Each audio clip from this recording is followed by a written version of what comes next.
Welcome to Law Legends. इस video में हम section 72 of income tax act 1961 पर डिस्कस करेंगे। Section 72 carry forward and set off business losses. यह section business में हुए लॉस को असेसी किस तरह सेट ऑफ या कैरी फॉरवर्ड कर सकता है उसके बारे में बतलाता है।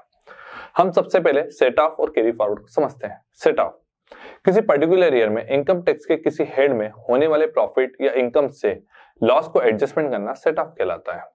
यह सेक्शन सेम हेड के एक सोर्स के लॉस को उसी हेड के दूसरी इनकम से सेट ऑफ करने के प्रोविजन को बताता है। In short intra head set of के बारे में बात करता है। इस सेक्शन के अनुसार किसी असेसमेंट ईयर में अगर बिजनेस या प्रोफेशन हेड से असेसी को कोई लॉस होता है जो स्पेकुलेटिव बिजनेस से नहीं है, तो ऐसा loss section 71 of income tax act 1961 के प्रोविजन को ध्यान में रखते हुए profit and gain from business and profession से सेट ऑफ किया जा सकता है।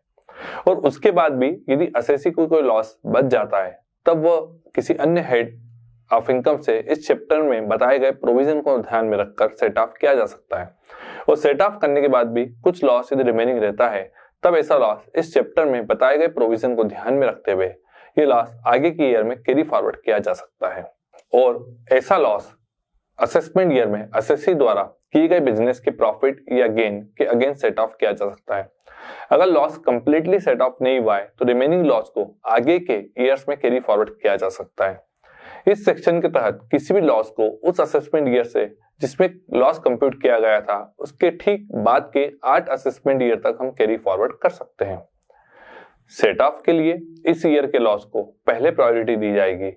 अनएब्सॉर्ब्ड डेप्रिसिएशन, साइंटिफिक रिसर्च के लिए किया गया कोई अनएब्सॉर्ब्ड कैपिटल एक्सपेंडिचर या फैमिली प्लानिंग के लिए किया गया कोई कैपिटल एक्सपेंडिचर। लॉस को कैरी फॉरवर्ड करने के लिए असेसी को सेक्शन 139 सबसेक्शन 3 के अनुसार कंपल्सरीली सेक्शन 139(1) में बताई गई ड्यू डेट के अकॉर्डिंगली उसे अपना इनकम टैक्स रिटर्न फाइल करना होगा। अगर सेक्शन 33(b) में बताई गई सर्कमस्टेंसेस मतलब किसी नेचुरल कैलेमिटीज जैसे कि फ्लड, साइक्लोन, अर्थक्वेक या ऐसे किसी भी कारण से बिजनेस डिसकंटिन्यू हो गया है जिसमें लॉस सस्टेन है और ऐसा बिजनेस को ईयर ऑफ डिसकंटिन्यूएशन से 3 इयर्स में असेसी के द्वारा रीएस्टैब्लिश कर लिया गया है या रिकंस्ट्रक्ट कर लिया गया है या रिव्यू कर लिया गया है, तो ऐसा सब्सटेंस लॉस जिस समय रीएस्टैब्लिश, रिकंस्ट्रक्ट, रिव्यू किया गया है उस वर्ष से आने वाले आगे 8 इयर्स तक उसको कैरी फॉरवर्ड कर सकते हैं। Next point section 72A, 72AA, 72AB और सेक्शन 78 में बताए गए कंडीशन के अलावा लॉस उसी पर्सन द्वारा कैरी फॉरवर्ड किया जा सकता है जिसने लॉस इंकर किया था, मतलब जिसको लॉस हुआ था। नेक्स्ट पॉइंट, जिस बिजनेस में लॉस हुआ है उसे लॉस को कैरी फॉरवर्ड करने के लिए कंटिन्यू रखने की आवश्यकता नहीं है, मतलब यदि वो बिजनेस बंद भी हो जाए तो भी हम उसका बिजनेस को लॉस आगे कैरी फॉरवर्ड कर सकते हैं और उसको बिजनेस इनकम से हम सेट ऑफ कर सकते हैं। धन्यवाद।